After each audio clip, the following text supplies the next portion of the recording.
Just imagine it.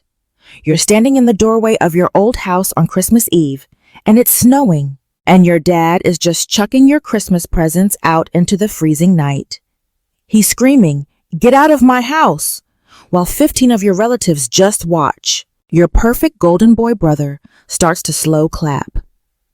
Your mom, she just turns her back on you. The neighbors are peeking through their windows. What would you do? Just walk away for good, or finally play the card you've been holding for 3 years? My name's Emma Sullivan.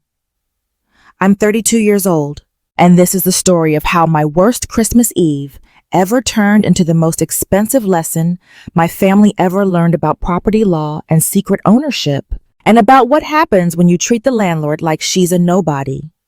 If you're watching this, please subscribe and let me know in the comments where you're watching from. For 8 years, I sent $3,500 home every single month like clockwork. Direct deposit on the first of the month. I never missed a payment. That money covered my mom's medical bills, my dad's retirement gap, and my brother Brandon's temporary problems that somehow never went away. I've got the bank statements. 96 transfers in a row for a total of $336,000. But that's the thing about being the daughter nobody sees. Everything you give becomes part of someone else's story. At every family dinner, Dad would raise his glass to Brandon. "Thank God for our son's support," he'd say, and Brandon would just nod like he was so humble, taking credit for money he never sent. My mom's thank you cards all went to Brandon's apartment. The one she sent after her hip surgery, a $45,000 bill I paid for myself, is sitting right here in my desk drawer. Dearest Brandon, your generosity saved us.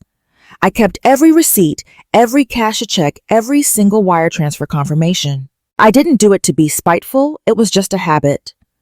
I'm a principal architect. Keeping records is just what I do. You can't build a skyscraper on good intentions. You need proof for every beam, every joint, every single stone in the foundation. So I did the same thing with my family's money. I told myself the truth would come out eventually. It always does. I just never thought that when it finally did, it would show up with police sirens and eviction notices. But I'm getting ahead of myself. To really get why that Christmas Eve happened, you need to know what my family was really like. The kind of family where one kid gets promoted to principal architect with a $180,000 salary, and it's mentioned like it's nothing, while the other kid's vague talk about a startup gets a standing ovation. Thanksgiving 2024 should have been my warning. Brandon was holding court at the dinner table, spinning stories about how his startup was about to make it big. He was claiming $5 million in new funding. He said Japanese investors were fighting over a piece of the company, that they'd go public by the third quarter of 2025. Our aunts and uncles hung on his every word, and Dad was just beaming like Brandon had cured cancer. "My brilliant son," Dad said to the whole room of 15 relatives, with his hand on Brandon's shoulder. "The future of the family right here." Then, like he just remembered I was there, he glanced my way. "Oh, and Emma also has a job." "Also has a job?" That's how you describe someone making $180,000 a year, designing the new Seattle Tech Center. Someone whose firm just won a $50 million contract to renovate the waterfront. Someone who just 3 weeks earlier became the youngest principal architect in the company's history. My cousin Hannah asked what I do. Before I could even answer, Brandon cut in. "She draws buildings or something." "Anyway," he said about our expansion into Asian markets. I excused myself to go help Mom in the kitchen. She was struggling with the turkey platter. Her arthritis was acting up again. The medicine that helped the one that cost $800 a month and that I'd been paying for since 2019. Well, it seemed to be working less and less. "Your brother's doing so well," she said, not even looking at me. "He's taking care of everyone." "Yeah, right. He's a grown man designing million-dollar buildings, and I'm still just the help at family dinners." I wondered what it would take for them to really see me.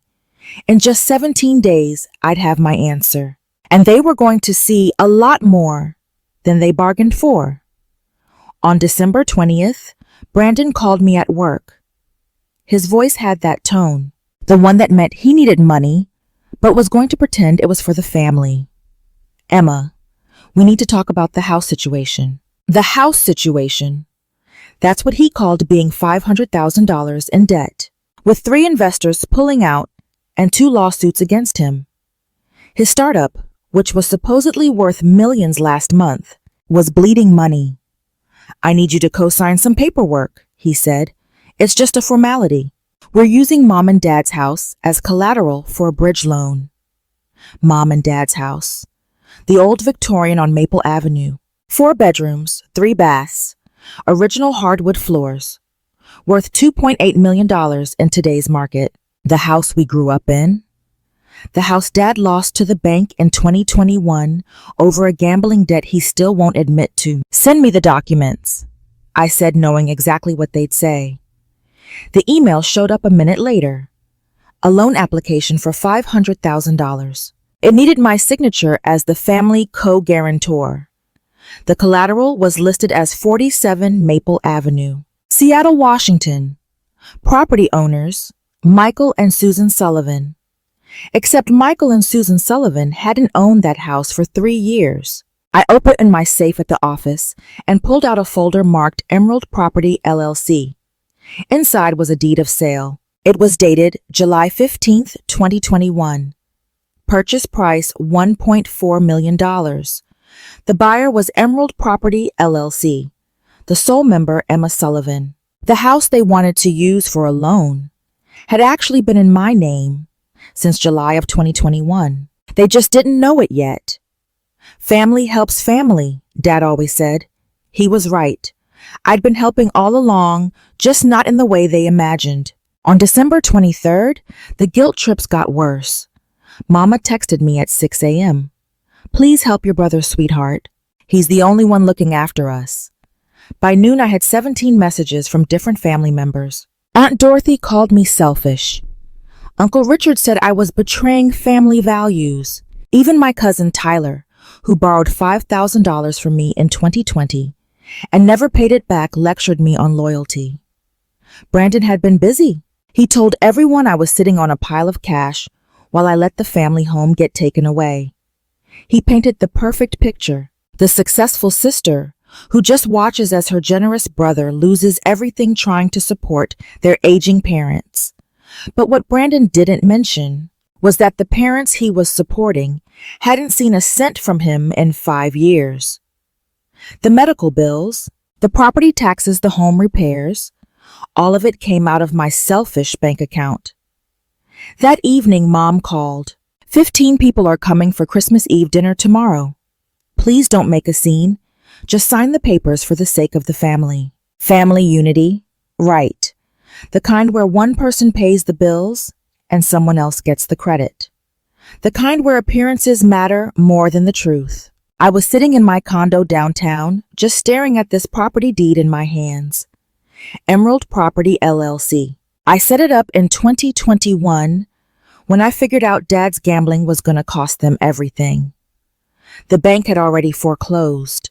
The auction was on the calendar. So I bought it through the LLC and just let them move back in. I told them some private investor bought it and would rent it to them for $1 a year. 3 years. That's how long I've been protecting them from the truth. 3 years of being their secret safety net. Tomorrow that net was getting pulled. Not by me, though. They were doing it to themselves. If you've ever been the family punching bag who was secretly holding all the cards, go ahead and hit that subscribe button. I'm just curious. What would you have done if you were me? Let me know down in the comments. Now let's get to the Christmas Eve showdown that changed my whole life. 7:30 p.m., Christmas Eve. The house was glowing with Christmas lights and a whole lot of fake cheer. 15 relatives were packed into the living room and the champagne was flowing. Brandon was holding court by the fireplace, of course. I walked in with what I always bring, a honey-glazed ham and 2 bottles of wine. Mom immediately gave Brandon all the credit for how thoughtful that was. Dad didn't waste a second. The moment I put my coat down, he pulls out these loan documents. Emma, we need this signed tonight. He said it loud on purpose, so the whole room would hear. Before the bank closes for the holiday. Every single conversation just stopped. 15 pairs of eyes snapped right to me. What documents? My Aunt Dorothy asked. Just family business, Brandon said, all smooth and charming. Emma's helping with some paperwork. I picked up the papers, looking them over real slow. This thing needed me to guarantee $500,000. It's just a formality, Dad pushed. The house is the collateral. I can't sign for a house I don't own, I said quietly. You could have heard a pin drop. Dad's face got bright red. What do you mean you don't own it? This is our family home. Brandon stepped forward. Stop being difficult, Emma. Sign the papers. I can't use your house as collateral, Dad. My house? His voice started to rise. This is my house. You're just a guest here. An ungrateful guest who won't help her family. I pulled out my phone. I hit the record button. Say that again, Dad, for clarity. He did, even louder this time. This is my house, and if you won't help this family, you can get out. The little red button was glowing. I got every single word. I got every witness in the frame. The pile-on started immediately. Brandon saw his chance and went in for the kill. She makes $180,000 a year and won't help, he announced to the whole room. Meanwhile, I've been supporting Mom and Dad for years. How selfish, Emma, Aunt Dorothy chimed in, after everything your parents did for you.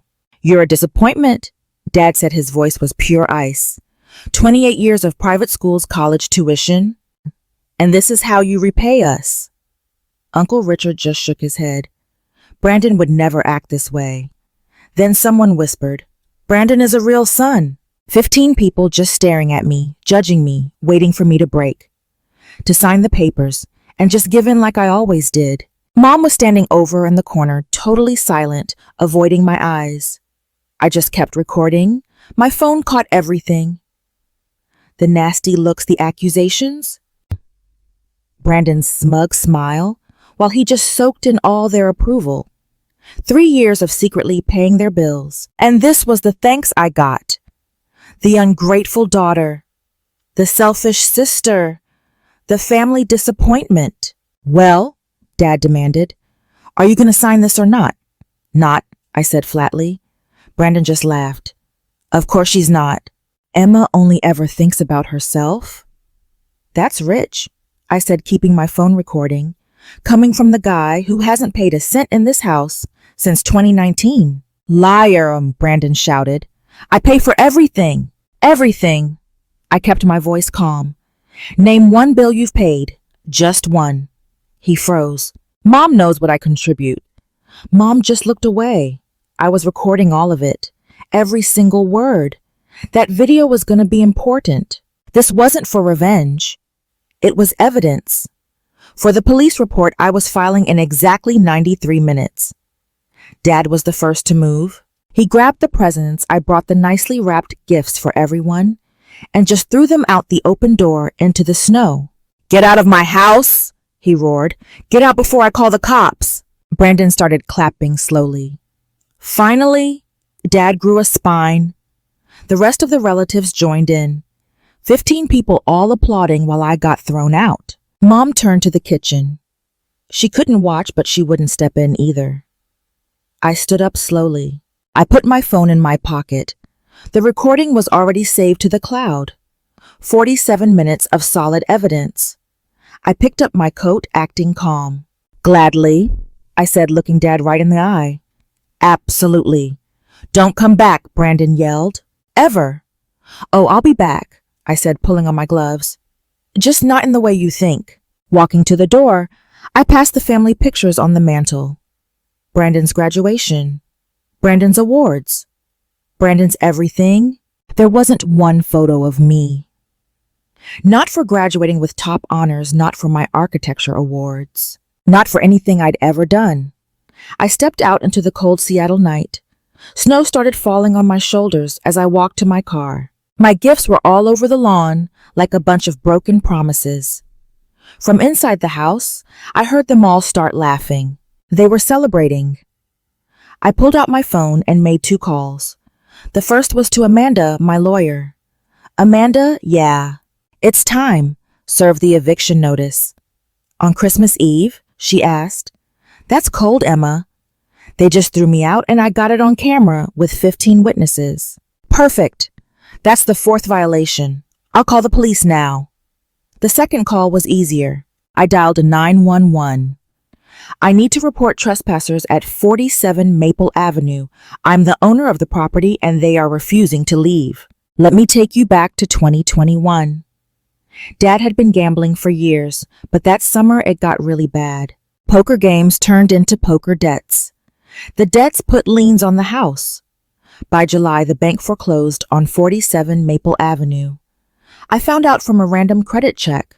My parents' house was set to be auctioned in 2 weeks. $400,000 in gambling debts, and he'd hidden it all from my mom. It was ruining their future. I could have confronted him. I could have tried an intervention.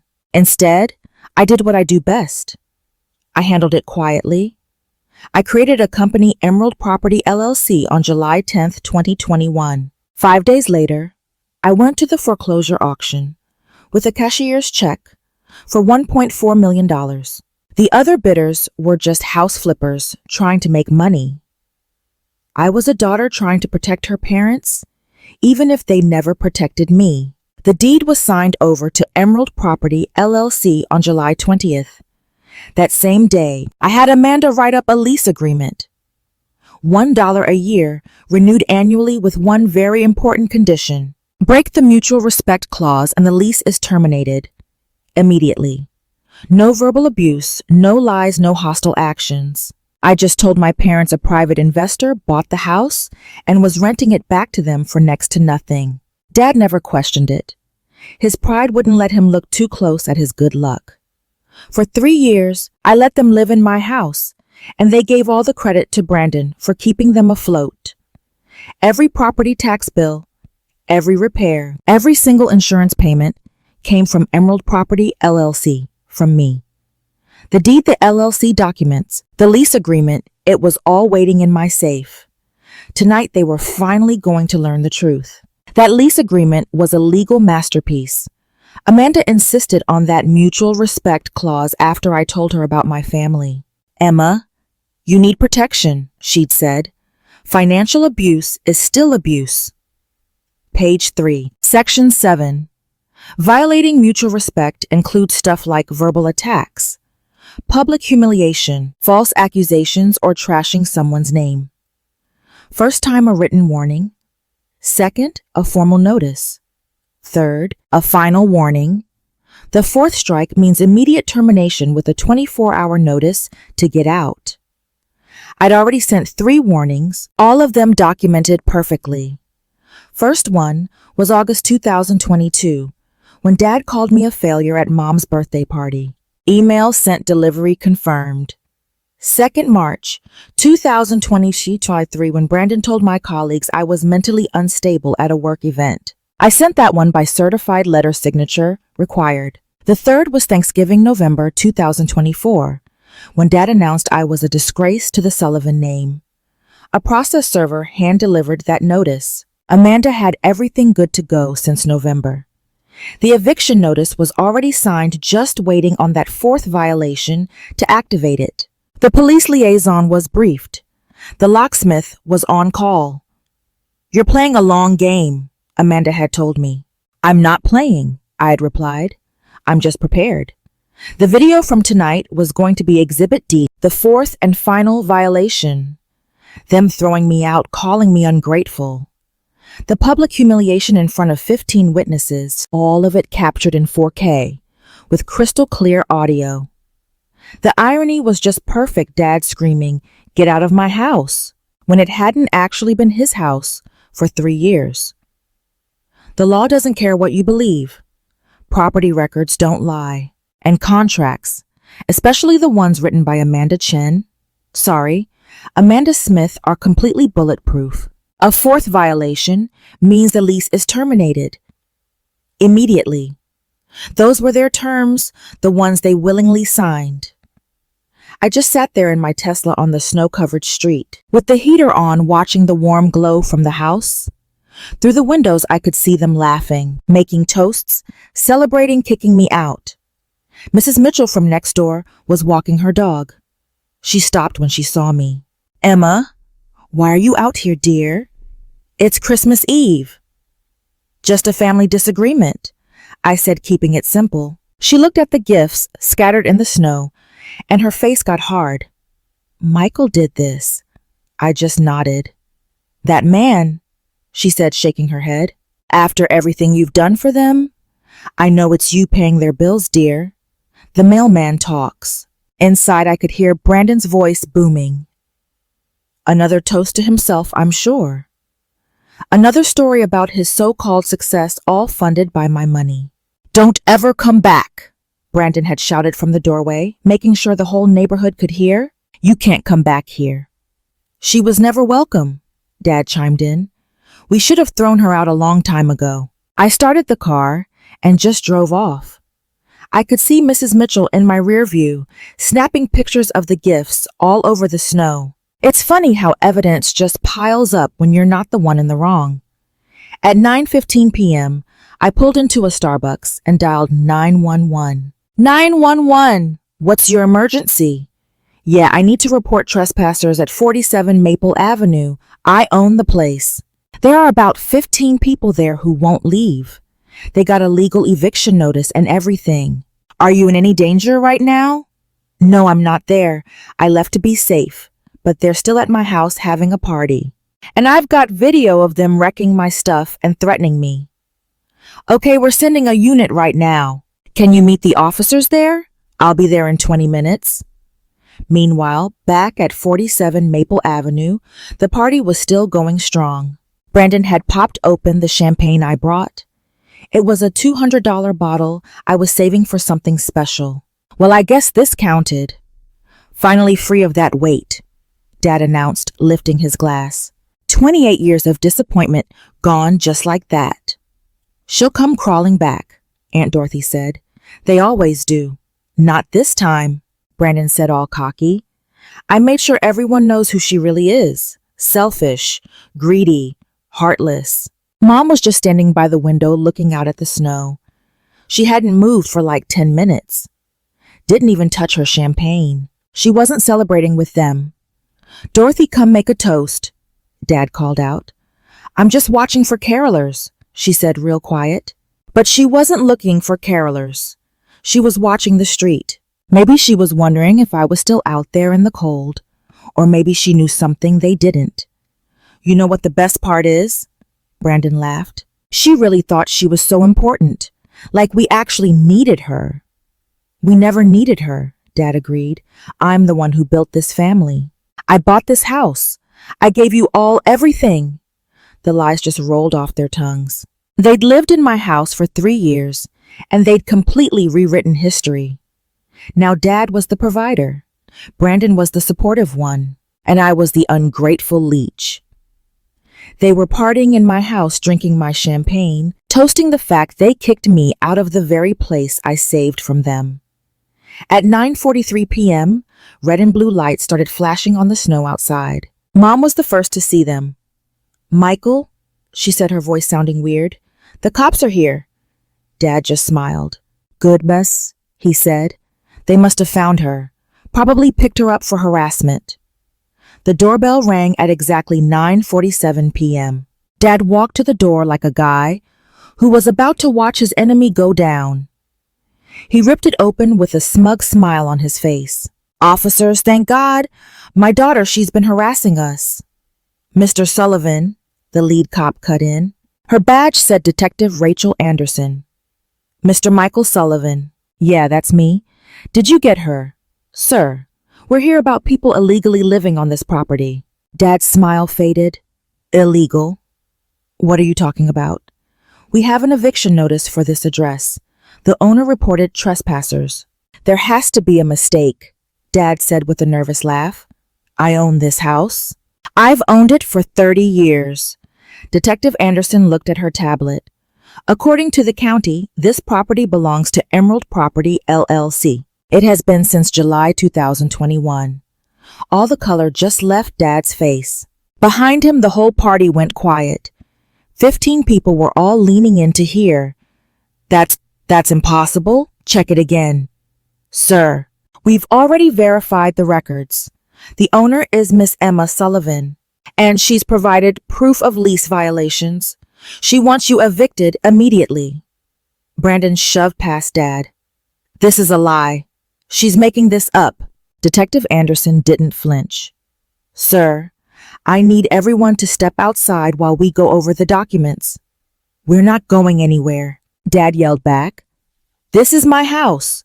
But Detective Anderson's voice was pure authority. You can go outside on your own, or we can take this to the next level. Your choice. That's when Mom appeared in the doorway. Her face was white, but she didn't look surprised at all. Michael, just do what they're saying. Dorothy, they're saying Emma owns our house. Mom looked him dead in the eye. I know. The silence after that was just deafening. The look on his face when it finally hit him, absolutely priceless. If you're one of those people who think toxic families get away with everything you need to see what happens next, drop a comment about your own wins against family drama. And make sure you like this video. If you believe in a little thing called karma. Now this was the moment the whole world turned upside down. Detective Anderson held up her tablet, showing the official county record. Emerald Property LLC purchased July 15, 2021 for $1.4 million. Sole member Emma Sullivan. She handed Dad a folder. Inside was the deed of sale. The LLC papers the lease agreement with his signature on it, and tonight's eviction notice. This is the legal owner, Anderson said flatly, holding up a printout of my driver's license.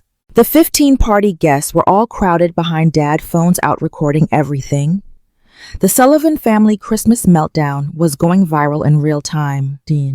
But the foreclosure, Dad stammered out. Yes, the property was foreclosed on by First National Bank on July 8, 2021 for unpaid debts of $400,000. Gambling debts from what the court records say. Miss Sullivan bought it at the auction a week later. She knew, Brandon's voice just cracked. She knew we lost the house. She bought the house, Detective Anderson corrected him. And based on this lease agreement, she's been letting you live here for $1 a year. Aunt Dorothy gasped. $1. The same lease you broke tonight? Anderson continued pulling up the video I'd sent her of them throwing my things out on the lawn. Verbal abuse, threatening behavior. It's all here, time-stamped at 8:47 p.m. Suddenly, more phones popped up. Every cousin, every aunt, every single family friend was recording. The golden son and the proud father were being exposed as freeloaders in a house that wasn't theirs. According to county records, you've been month-to-month tenants since 2021, Anderson added, scrolling on her tablet. Miss Sullivan has been paying all property taxes, insurance, and maintenance costs through Emerald Property LLC. Dad's legs looked like they were about to give out. He grabbed the doorframe just to stand up. 3 years, he whispered. 3 years in her house. This is fraud. Dad's denial came roaring back. She stole our house. She tricked us. Detective Anderson was completely unmoved. Sir, she legally bought it from the bank after it was foreclosed. I never lost the house to foreclosure. Anderson just pulled up another document. Case number 2021 FC 4782. Michael Sullivan. You're the defendant. The house is being foreclosed on for not paying the mortgage. It's because of gambling debts totaling $400,000. 3 liens from casinos. 2 private poker debts. It's all a matter of public record. By now the neighbors were gathering. Mrs. Mitchell stood on her lawn phone up and recording. Mr. Thompson was watching from across the street, the Martins from 2 doors down. They were all watching Michael Sullivan's little empire crumble. That $400,000 poker debt, Mrs. Mitchell shouted. That's why you lost the house, Michael, and you let us all think you were so successful. Brandon tried to run damage control. This is a misunderstanding. Emma's just confused. But Anderson cut him off. Sir, I've checked the database 3 times. Your sister legally owns this place. Has for the last 3 years. But she never said anything. According to the lease, she told you a private investor bought it. That investor was her LLC. Dad spun around to Mom. You knew about this. Mom's silence was all the answer he needed. The bills stopped coming in 2021, Michael. No mortgage statements, no property tax notices. Nothing. But the house was always warm and the lights always stayed on. Only Emma would protect us like that. You knew? I suspected. A mother always knows who's really paying the bills. The crowd was getting bigger. Someone had started a Facebook live stream. Sullivan family evicted from daughter's house was already trending in the local Facebook groups. Check it again, Dad demanded. He was desperate. There has to be some kind of mistake. Sir, there's no mistake. You have 1 hour to get your personal belongings. Just then, Brandon's phone rang. It was the Japanese investor. He answered trying to sound cool and walked away from the crowd. Yamamoto-san. Oh, it's just a small family matter. What? No, the house is... Well, you see, it's... Everyone could hear the angry Japanese yelling through the phone. Brandon's face went completely white. The collateral. It's, technically not ours. The yelling on the phone got louder. Brandon held it away from his ear. Please. Yamamoto-san, we can find another. The line went dead. Brandon stared at his phone like it had just stabbed him in the back. They pulled out, he said, sounding dead inside. $2 million just gone. He turned to me. I'd just gotten back with Amanda. You destroyed my company. No, Brandon, I said, keeping my voice calm. You destroyed your own company by lying about assets you didn't own. I just happened to own the house you've been living in rent-free for 3 years. Rent-free? Uncle Richard shouted. Brandon said he was paying $1 a year. Amanda cut in, holding up the lease. That's what Miss Sullivan was charging them, while she was paying $8,500 a month. That's for property taxes, insurance, and maintenance. The reality of the numbers was sinking in. For 3 years, she'd paid over $300,000 in costs, while they paid a total of $3. She could have charged market rent, Amanda continued. This house would easily go for $8,500 a month. Instead, she protected them. Up until tonight. Brandon's phone was buzzing nonstop with notifications. Email after email. The other investors. They're all pulling out. The news is everywhere. Someone in the crowd showed him their phone. The video was already on Reddit. Golden Child discovers sister owns his house. It had 50,000 upvotes in under an hour. Yamamoto-san terminated our partnership effective immediately, Brandon said, his voice hollow. My reputation. Everything. It's gone. That's when Mom stepped forward, her voice stronger than it had been all night. I knew, Michael. Everyone stopped and turned to stare at her. The bills stopped coming in 2021, she said, looking him right in the eye. There were never any mortgage bills, no property tax, no insurance papers. But somehow everything was always paid. The fridge broke. It got fixed the very next day. The roof started leaking, and it was repaired in less than a week. Only one person in this family actually gets things done instead of just talking. She looked right at me. I found the Emerald Property LLC registration online 6 months ago. Your middle name is Emerald, your grandma's name. Dad's face turned beet red. You knew our daughter owned this house, and you didn't say a word. You threw our daughter out of her own house, Michael, all while you took credit for the money she sent. All while you praised Brandon for bills she paid. All while calling her a disappointment when she's the only reason we're not on the street. The crowd was glued to the drama. This was better than any Christmas movie. Mom pulled something out of her pocket. A thank you card. This is the one I never sent. It says, Dear Emma, thank you for saving us. I know it's you. It has always been you. She looked at Brandon. Your sister paid for my hip surgery, my medicine, the specialist, every single bill. while you took the credit and bought a Tesla with other people's money. Then she turned back to Dad. She protected us even after you gambled our home away, even when you insulted her, even when you loved the idea of a perfect son more than the reality of a daughter who was actually successful. Mom walked over to me. I'm sorry, Emma, for staying quiet, for letting them hurt you, for being too weak to stand up for the only kid who ever stood up for us. You have 1 hour to pack your essentials, Detective Anderson announced. Personal items only. The furniture stays. It belongs to the property owner. The furniture is ours, Dad protested. Amanda pulled out receipts.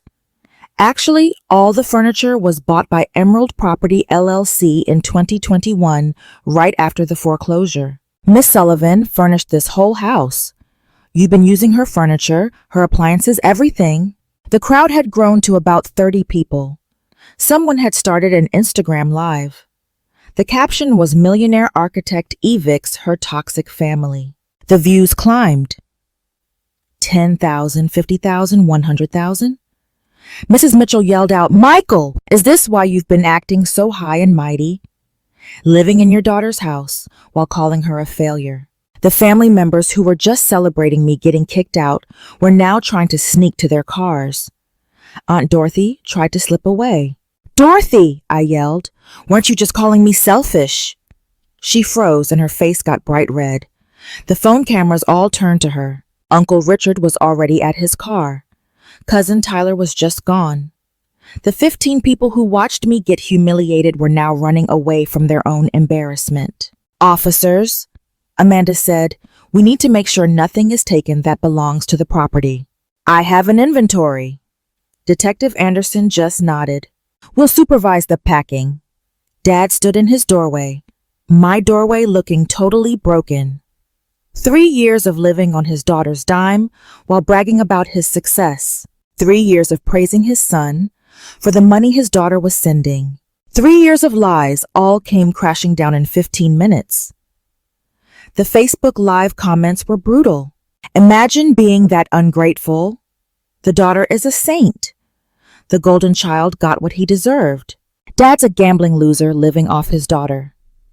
The golden child eviction. That's what they were calling it online. And it was just getting started. I got back around 10:30 that night with Amanda in her black BMW. I changed into my best suit, the one I wear to close million-dollar deals. Professional, powerful, everything they always said I wasn't. Amanda was carrying a leather briefcase. Inside it was a new lease agreement. Mr. and Mrs. Sullivan, Amanda announced, her voice all business. My client is prepared to offer you a rental agreement. I saw a flicker of hope in Dad's eyes. He thought he was getting off easy, $8,500 per month. First, last, and security deposit are due when you sign. The total is $25,500. $25,000? Brandon gasped. Amanda just said flatly, that's the market rate for a 4-bedroom Victorian in this neighborhood. I have 3 comparable listings right here to prove it. I stood there, silent, letting Amanda run the show. I kept my face a blank slate. This wasn't personal anymore. This was business. The lease has some very strict rules, Amanda continued. Clause 7, any disrespect, verbal abuse, or bad-mouthing the landlord means you're evicted immediately. No warnings, no second chances. You can't be serious, Dad said, his voice weak. Then Amanda pulled out another document. There's also a behavioral addendum. No talking bad about the landlord to family, friends, or on social media. No claiming you own the property. And no taking credit for payments the landlord made. This is just to humiliate us, Brandon protested. This is business, I finally said. You can sign and stay or don't sign and leave. You have 5 minutes to decide. The whole crowd was watching, totally captivated. The tables hadn't just turned. I'd flipped them, burned them, and built a new one with me at the head. Your signature, Mr. Sullivan, Amanda said, holding out a pen. As a tenant, not the owner. Dad's hand was shaking when he took the pen.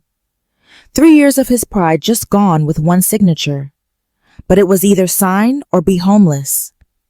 He signed. Brandon just completely broke down. The golden boy who everyone praised 2 hours ago was now sobbing in front of 50 neighbors and thousands of people online. "This is destroying me," he cried. "My company, my reputation, everything." "Your company was built on lies," I said evenly. "Your reputation was built with my money. Your everything was built on nothing." Dad signed page after page, his signature getting smaller and weaker each time. The man who threw my gifts out in the snow was now begging for a roof over his head from the daughter he threw away. Mom signed it without hesitating. "Thank you, Emma," she said quietly. "Don't thank me," I replied. "Just pay the rent on time." The crowd started talking among themselves. Mrs. Mitchell came up to me. "Emma, you did the right thing. They needed this lesson." Mr. Thompson nodded. "It's about time someone stood up to Michael's bullying." The cousins who were so happy when I was kicked out were gone. The aunts who'd called me selfish had vanished. Only the neighbors were left, and they were on my team. "One more thing," Amanda announced. "You must source in Sanat. The security system is being upgraded tomorrow. Cameras in all the common areas for everyone's protection." "Cameras in our home," Dad protested. "In Miss Sullivan's home," Amanda corrected him, "which you're renting." The Instagram Live had hit 200,000 views. The comments were flooding in. "She's my hero. The patience of a saint. This is how you handle a toxic family." Boundaries. Brandon tried one last manipulation. "Emma, we're family. Doesn't that mean anything?" It meant everything. "That's why I protected you for 3 years, I said. "But family isn't a license to abuse someone. Your signature, Brandon, unless you've got somewhere else to go." He signed it, his tears smearing the ink. At 11:47 p.m. on Christmas Eve, the Sullivan family officially became tenants in their daughter's house. By December 26th, the video had 2 million views online. That Christmas Eve eviction became Seattle's most watched family drama. The news stations picked it up. The Seattle Times ran a headline, "Daughter's Christmas Revenge Exposes Family Fraud." Brandon lost a lot more than the Japanese deal. 3 days later, the board at his startup kicked him out. They said it was credibility issues. His LinkedIn went from CEO and founder to seeking new opportunities. Nobody was calling. Dad's old work buddies from the bank reached out not to help, but to keep their distance. The country club took away his membership. Financial irregularities was the official reason. The real reason nobody wanted to be connected to a guy who gambled away his house and then mooched off his daughter while calling her a failure. The numbers were harsh, but they were right. Brandon's lost deals $2 million confirmed, with $5 million more projected to be lost. Dad's country club refund, $0. The membership was non-refundable. The family's reputation, 2 million people knew the truth. Rent collected in January, $8,500, paid in full and on time. Mom started therapy. She sent me a text that said, "Learning to use my voice. Should have done it 30 years ago." I didn't write back. Tenants and landlords don't need to be close. The whole vibe of the neighborhood changed. Mrs. Mitchell brought me cookies saying it was the best Christmas gift our street ever got, watching my dad finally get what was coming to him. Mr. Thompson offered to testify if they ever tried to fight the eviction. He said, "I've got doorbell footage of him throwing your gifts out just in case." But the real proof was that first rent payment. January, first 9 a.m. sharp, $8,500 transferred to Emerald Property, LLC. The memo line, January rent. It wasn't signed, Mom and Dad. It was signed, tenants. The power had shifted for good. I didn't let that money just sit there. Every dollar of rent went straight into the Emerald Foundation, started on January 15th, 2025. Its mission to fund STEM education for young women from bad family situations, women who were told they weren't good enough, women whose successes were ignored, women who needed someone to believe in them when their own families wouldn't. The first scholarship winners were announced in March. Nicole Kim, who changed her last name from Smith on her application. 19, a computer science major. Her parents told her coding is for boys. Jessica Martinez, 22, an engineering student. Her family wanted her to get married instead of study. And Brittany Wilson, 20, an architecture major. Her father said women can't design buildings. Rebecca Williams, an 18-year-old math prodigy. Her brother got the whole college fund. Amanda Park, 21, and a physics major. Her parents only celebrated her brother's B's while ignoring her A's. Each of them got $20,000 paid for by the people who'd called me selfish. The University of Washington became our partner. They even featured the foundation in their newsletter. Local architect transforms family rejection into educational opportunity. The irony was pretty thick. Brandon, who always claimed he was changing the world with his startup, was out of a job. And the disappointment was the one actually changing lives. The foundation's website had this one line that just blew up, funded by rent, from the family who called me worthless. By June, we'd raised even more money. Tech companies loved the story. Microsoft donated $100,000. Then Amazon matched it. Turns out the girl who was just drawing buildings had actually built something that mattered. The fifth scholarship went to a young woman whose dad gambled away her college fund. She was studying architecture too. Her essay started with, "I want to build homes for people who've never had one." I cried when I read that. Then I doubled her scholarship, May of 2025. Brandon sends an email. It's 5 pages of apologies, self-pity, and desperation. He said, "I've lost everything. My company, my reputation, my friends, even my girlfriend left. She saw the video. Everyone saw the video. I need my sister back." I replied with one sentence, "Rent is due on the 1st. Then Father's Day comes, and a card is slipped under my door. It says, 'To my successful daughter, I was wrong. Can we start over?' I sent it right back with a note. Please use the proper channels. All tenant communications go through the property manager." Mom tried a different angle. She invited me for coffee every Wednesday. Just to talk, she'd say. Not as tenant and landlord, as mother and daughter. My reply, "I don't have coffee with tenants. It's inappropriate." They wanted me out of the family and they got their wish. Now they have a landlord, not a daughter. The lines are drawn. That meant no family dinners. No holiday visits. No personal chats. 0 exceptions. My Aunt Dorothy texted me, "You're being cruel." I just replied, "I'm being professional.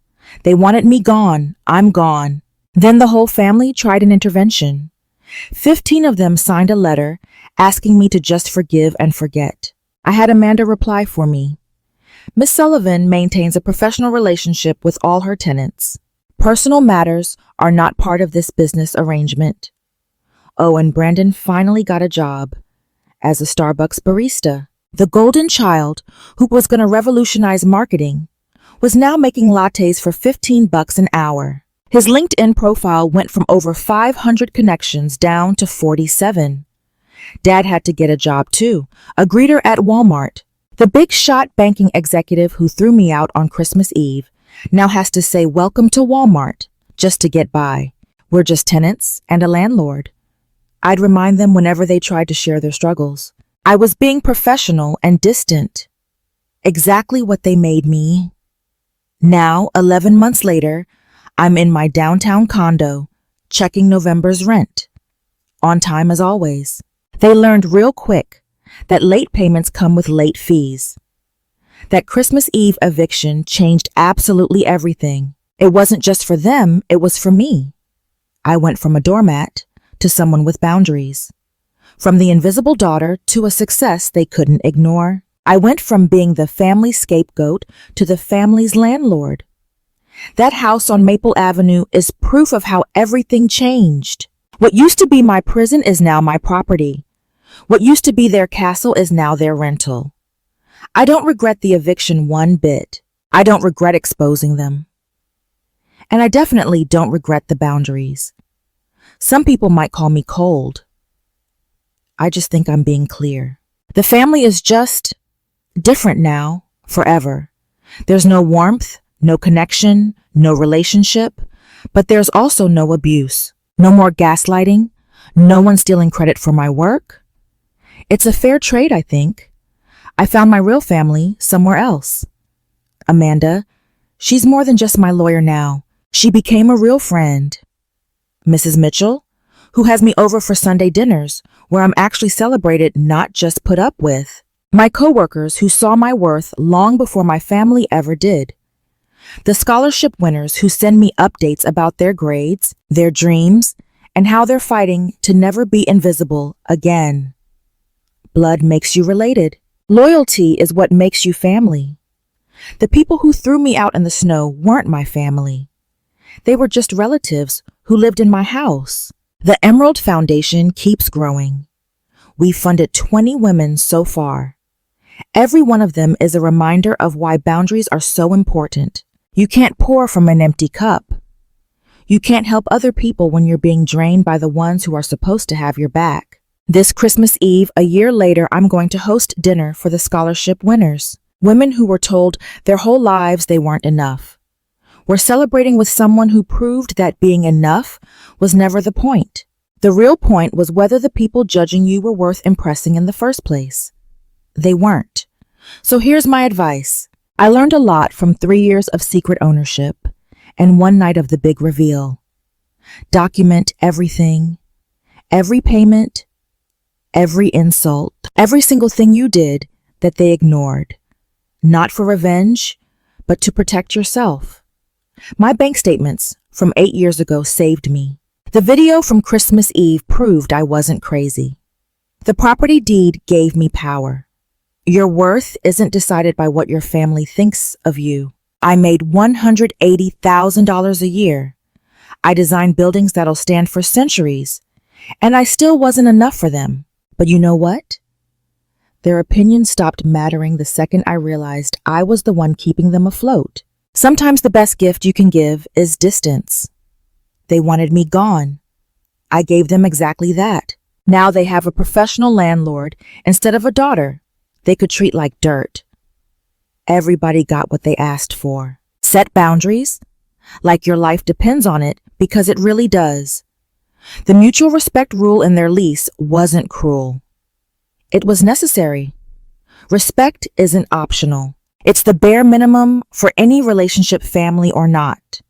And don't ever dim your own light just to make others comfortable. I hid that I owned a house for 3 years to protect their pride. It just fed their fantasy world. The truth always finds a way out. And it's better if you're the one in control when it does instead of letting it all explode. So where am I now? I made partner at my firm. I'm on a $250,000 salary designing the new Seattle waterfront project. The Emerald Foundation has $500,000 in funding lined up for next year. And every month, I collect rent from the people who told me I was nothing. The house was never about getting even.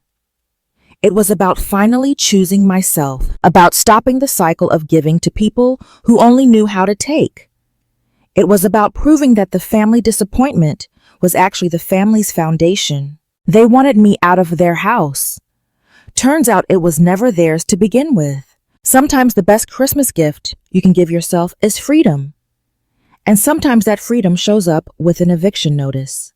If my story hit home for you, please subscribe and share it with someone who needs to hear that it's okay to build walls with a toxic family. Comment below. What's a boundary you wish you could set? And always remember, sometimes the best Christmas gift you can give yourself is freedom. I'm Emma Sullivan, and this was my story.